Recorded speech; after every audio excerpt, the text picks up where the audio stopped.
Hi everyone. Welcome to ePrism.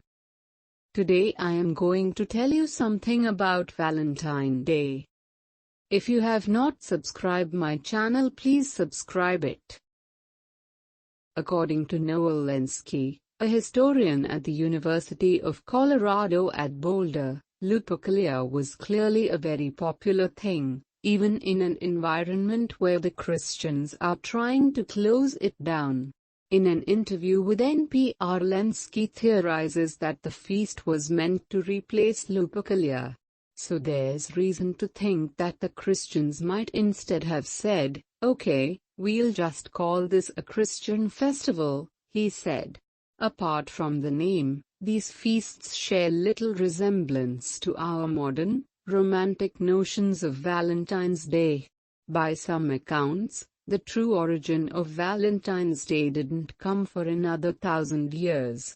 Jack Beach, a professor at the University of Kansas, argues that the poet Geoffrey Chaucer was the first person to link Valentine's Day to romance in his poem The Parliament of Fowls.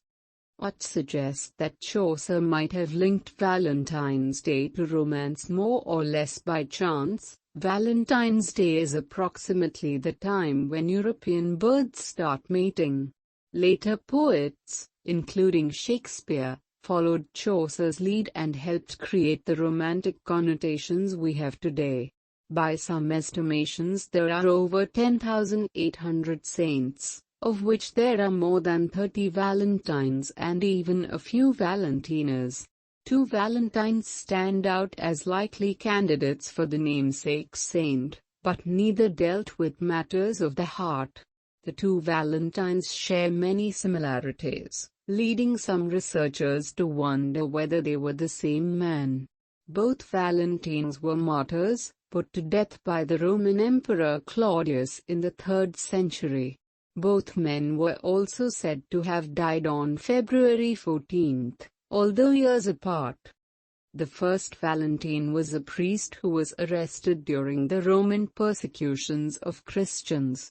When brought before the emperor, Valentine refused to renounce his faith and as punishment was placed under house arrest. The head of the householding Valentine challenged the priest to show the true power of God. Soon, Valentine restored sight to a young blind girl and the whole house converted. Once word of the miracle and conversion reached the emperor, Valentine was executed. The second priest, the Bishop Valentine of Terni, was also a miracle worker. Known for his ability to heal physical disabilities, a scholar sent for the bishop to heal his only son, who could not speak or straighten his body. After a night of prayer, the bishop healed the boy, and the family, along with visiting scholars, converted to Christianity. Shortly after, the bishop was arrested for his miracles and, after refusing to convert to paganism, beheaded.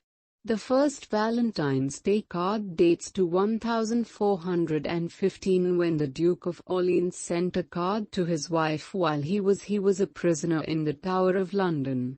In the United States, Valentine's Day cards didn't gain popularity until the Revolutionary War, when people took up the habit of writing handwritten notes to their sweethearts. It was only in the early 1900s that cards were mass-produced for the holiday. Although gaining global popularity, Valentine's Day is still not widely celebrated in countries like Indonesia, Saudi Arabia, and Malaysia. In most of those countries, the holiday contradicts aspects of their religion. However, some countries resist Valentine's Day for political reasons. In India, some conservative political parties oppose Valentine's Day because they believe the holiday promotes Western values. Whether you celebrate Valentine's Day or not, by choice, fate, or otherwise, our ability to love has connected humans for centuries, from the Romans to today. Sure, we may no longer whip each other with sacrificial hides, but we all enjoy treating, and being treated by, those we love. Thank you for watching.